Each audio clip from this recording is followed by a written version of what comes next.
नमस्कार दोस्तों, भक्ति ही शक्ति में आप सभी का स्वागत है। दोस्तों, हाल ही में एक कन्नड़ फिल्म आई है कांतारा, जो बहुत फेमस हो रही है। दोस्तों, कांतारा एक फिल्म नहीं है। कांतारा सिर्फ एक फिल्म नहीं है, बल्कि वनवासी समाज की संस्कृति और इतिहास का वास्तविक कहानी है। अगर आपने इस फिल्म को देखा होगा तो आपको वो दृश्य जरूर याद होगा जिसमें भूत कोला डांस दिखाया गया है। कई लोगों के दिमाग में ये बात घूमती है कि आखिर ये भूत कोला डांस है क्या। दोस्तों, भूत का नाम सुनते ही जरूर आपके दिमाग में कोई नेगेटिव एनर्जी या कोई नेगेटिव फीलिंग आई होगी, लेकिन ऐसा नहीं है। तुलुवास ये एक भाषा है। तुलु सांस्कृतिक कर्नाटक के दक्षिण कन्नड़ और उडुपी जिलों और केरल के कासरगोड़ा जिले के मूल निवासी है। इस क्षेत्र ने आत्माओं, नायकों, पूर्वजों, पशु देवताओं, वन देवताओं, पर्वत देवताओं, पृथ्वी देवताओं, आदिवासी अभिभावक देवताओं का आह्वान करते हुए प्रदर्शन आधारित अनुष्ठानों के विभिन्न रूप को विकसित किया गया है। तुलुआ भूत कोला के वार्षिक उत्सव के दौरान कई स्थानीय आत्माओं और देवताओं के साथ आध्यात्मिक रूप से जुड़ते हैं। भूता का अर्थ होता है आत्मा और कोला का अर्थ होता है तुलु भाषा में खेल या प्रदर्शन।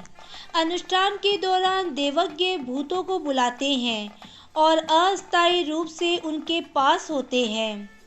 भविष्य की घटनाओं की भविष्यवाणी करते हैं या नैतिक मार्गदर्शन प्रदान करते हैं। साथ ही कानूनी विवादों को हल करने के मध्यस्थ के रूप में भी कार्य करते हैं। भूत, जिन्हें देव भी कहा जाता है, इसका अर्थ है दिव्य आत्माएं जो मनुष्य और देवताओं से अलग है। भूत कोला एक स्थानीय पूजा होती है। भूत कोला मूल रूप से गांव के देवता के मंदिर के पास खुले मैदान में किया जाता है। ये लगभग शाम के 7 साढ़े 7 बजे शुरू होता है और जैसे जैसे शाम बीतती जाती है ये डांस और भी शानदार अनुभव में बदल जाता है। माना जाता है कि जो शख्स भूत कोला परफॉर्म करता है यानी नर्तक बनता है, उसके अंदर पंजुरी देवता आते हैं और वह गांव वालों के पारिवारिक मुद्दों और विवादों को सुलझाते हैं। वह अपना निर्देश भी गांव वालों के लिए जारी करते हैं।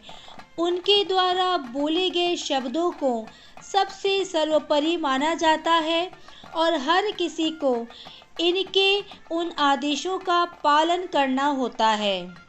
वहाँ के लोग अपनी जमीन और संस्कृति की रक्षा के लिए 500 सालों से इस परंपरा को निभाते आ रहे हैं।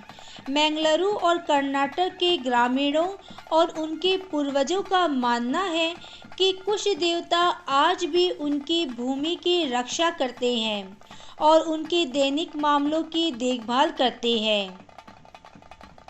देवता इन गांव की समस्याओं और बुरी घटनाओं से इनको बचाते हैं, इसलिए वहाँ के लोग देवता के आशीर्वाद और समृद्धि के लिए एक साथ मिलकर प्रार्थना करते हैं। नए घर में जाने से पहले या किसी की शादी से पहले भूत कोला आयोजित किया जाता है। भूत कोला परफॉर्म करना एक खानदानी परंपरा होती है। जो शख्स नर्तक बनता है उसके बाद उसका बेटा, फिर उसके बाद बेटे का बेटा भी नर्तक बनता है।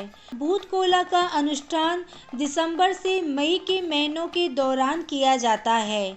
जहां उत्सव आयोजित किया जाता है वहां पर ध्वजा फहराने के बाद ध्वजा स्तंभ के आधार को एक पीठ में बदल दिया जाता है। पीठा को नारियल, सुपारी, केला, गन्ना, चावल, धान के ढेर जैसे फलों से सजाया जाता है। प्रदर्शन के दौरान जिस स्थान पर भूतों के रूप में नृत्य किया जाता है उसे कोडियाड़ी कहा जाता है और शुद्धिकरण अनुष्ठान के रूप में इसके चारों ओर पवित्र जल छिड़का जाता है। कोडियाडी के अंदर पीठ पर देवता की सामग्री स्थापित करने के बाद प्रतिरूपण की प्रक्रिया शुरू हो जाती है। श्रृंगार, भारी वेशभूषा और चांदी के आभूषणों के माध्यम से देवताओं के अलौकिक गुणों को चित्रित किया जाता है।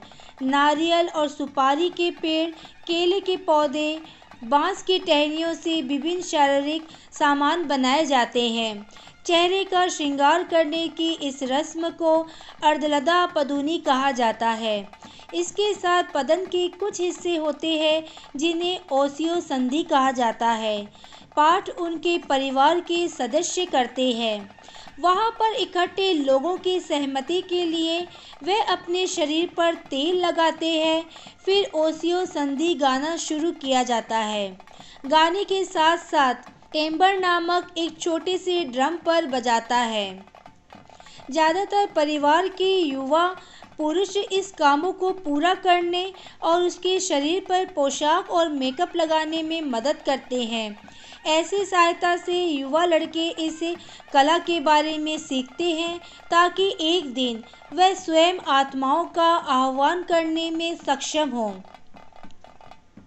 कोला में आमतौर पर परंपराएं शामिल होती है जहां भूतों का प्रतिनिधित्व करने वाली मूर्तियों को शादी की तरह जुलूस में निकाला जाता है, जबकि ग्रामीण पटाखे फोड़ते हैं। कोला के अंत तक आत्माओं को ये पुष्टि करनी होती है क्या उन्होंने अपने सम्मान में किए गए कोला को स्वीकार कर लिया है।